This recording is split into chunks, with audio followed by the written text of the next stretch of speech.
Jadi seminggu lalu aku memutuskan untuk memulai satu proyek baru, yaitu melakukan satu hal yang belum pernah aku lakukan sebelumnya setiap akhir pekan. Jadi seminggu lalu itu aku pergi ke Jogja tidak dalam rangka apa-apa. Kebetulan waktu itu aku udah ngambil cuti di hari di hari Jumat.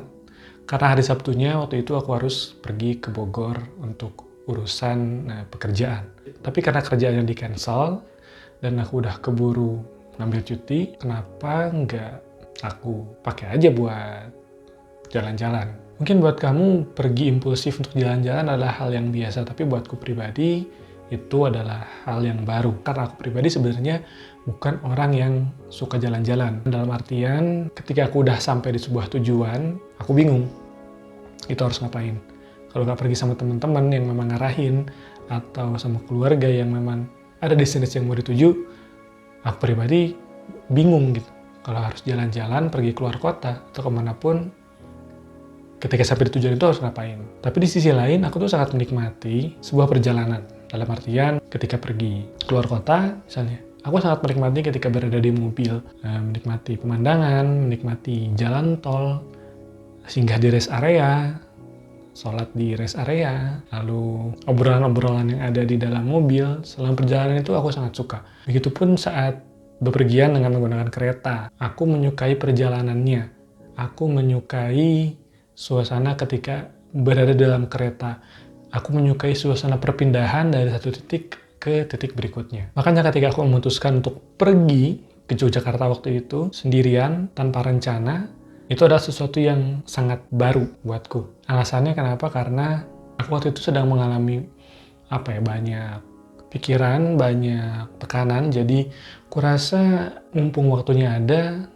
ini adalah waktu yang tepat untuk pergi keluar. Niat awalnya aku cuma pengen jalan-jalan aja, naik kereta, pulang pergi, that's it.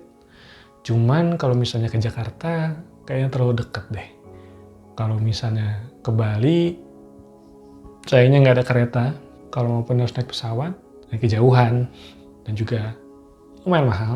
Oleh karena itu aku memilih untuk pergi ke Yogyakarta. Awalnya nggak ingin stay lama, cuman datang, jalan-jalan sebentar, pulang.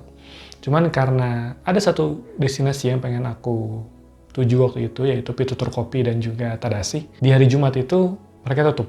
Jadi otomatis aku harus extend stay aku selama 2 hari sampai hari Sabtu, barulah aku pulang. Di perjalanan pulang aku mikir, kapan ya aku bisa ngelakuin hal kayak gini lagi?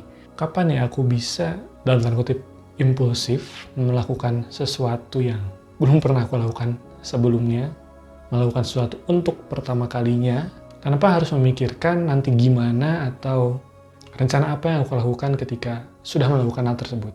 Mungkin kalau untuk traveling, itu akan sulit karena aku sendiri sebagai seorang pekerja kantoran masih harus pergi ke kantor setiap hari Senin sampai Jumat, dan aku juga nggak bisa cuti setiap hari. Setelah aku pikir-pikir, kenapa nggak aku melakukan satu hal kecil aja di akhir pekan, di mana aku nggak perlu cuti, nggak perlu butuh waktu yang lama untuk ngelakuin hal ini, tapi cukup melakukan satu hal baru aja setiap pekannya. Kenapa aku memutuskan untuk melakukan hal ini? Karena aku merasa ketika aku pergi ke Jogja waktu itu, ada hal baru yang aku dapetin, ada hal baru yang aku temuin tentang diri aku sendiri. Terutama tentang mengambil langkah pertama. Jujur, buatku pribadi mengambil langkah pertama itu cukup berat, apalagi buat orang yang sering banyak mengantisipasi atau orang yang mekanistik kayak aku tuh butuh banyak banget conditioning, butuh banyak banget perhitungan untuk bisa melakukan sesuatu. Dan melakukan hal kayak impulsif pergi ke suatu tempat tanpa rencana itu adalah hal yang sangat bertolak belakang dengan naturalnya aku. Cuman dari sana ya, tadi aku menemukan bahwa ini rasanya memulai sesuatu tanpa perlu khawatir apa yang akan terjadi. Bukan berarti kita tidak perlu menakar, cuman yang ingin aku biasakan di sini adalah perasaan tidak apa-apanya, bahwa mulai sesuatu yang tidak kita ketahui hasilnya akan seperti apa, itu worth the try. Apalagi sebagai pekerja kantoran yang terbiasa dengan rutinitas yang berulang, dengan kegiatan yang bisa dibilang repetitif, sulit menemukan celah atau jeda untuk bisa melakukan hal-hal yang menyegarkan. Tujuanku sendiri sebenarnya bukan untuk mencari work-life balance atau apapun itu, justru Aku ingin meningkatkan pengalamanku di hari kerja dengan memperkaya diri aku dengan kegiatan-kegiatan di akhir pekan. Namun proyek ini mungkin namanya masih bisa berganti, tapi yang ada di pikiranku sekarang adalah proyek akhir pekan atau The Weekend Project. Kenapa namanya proyek akhir pekan? Hal ini terinspirasi dari sebuah buku yang baru aja selesai aku baca, The Happiness Project, karyanya Gretchen Rubin. Jadi si The Happiness Project ini bercerita tentang keresahan si penulisnya. Dia merasa dia memiliki banyak hal, dia punya suami yang baik, pekerjaan yang layak, keluarga yang utuh. Cuman dia merasa dia tidak bahagia. Dia merasa hari-harinya itu dijalani dengan penuh keluh kesah.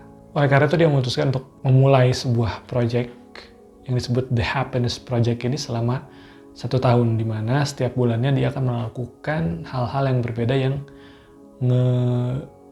elevate rasa bahagianya dia. Dan gak tahu kenapa momennya pas aja gitu ketika aku lagi merasa tidak baik-baik saja, terus ada waktunya aku berangkat untuk keluar untuk mengambil langkah pertama tadi, dan di saat-saat itu aku juga baca buku ini.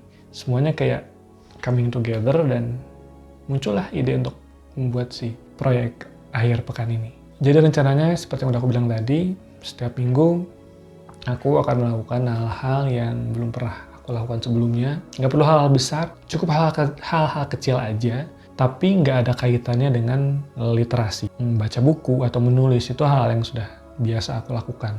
Dan aku ingin keluar dari sana. Supaya apa? Supaya aku juga bisa punya bahan atau input lain yang bisa aku jadiin materi-materi buat tulisanku. Dan outputnya akan ada dalam 2 bentuk, yaitu video dan juga dalam bentuk tulisan. Tapi format video ini aku nggak akan bercerita terlalu panjang. Aku hanya akan membahas highlight-highlightnya aja dan menunjukkan footage dari aktivitas yang udah aku rekam dan juga insight yang aku dapat dari kegiatan tersebut. Tapi kalau kamu mau tahu lebih detailnya, itu aku akan bikin dalam bentuk tulisan dan akan ada di platform yang berbayar. Harapannya dari proyek ini aku bisa belajar banyak hal, terutama tentang diri aku sendiri dan gimana sih aku bisa memaknai rutinitas, terutama dari perspektif seorang pekerja kantoran. Mungkin kamu juga pernah mengalami hal yang sama sebagai pekerja kantoran, sebagai manusia yang stuck di sebuah rutinitas dan bingung harus berbuat apa, harus kayak gimana. Stay tune, semoga series ini, tayangan ini bisa ngebantu kamu juga untuk menemukan proyek akhir pekannya kamu. Oke? Terima kasih sudah menonton, nantikan proyek akhir pekan di minggu-minggu selanjutnya. Saya Diti Sergar, pamit. Bye.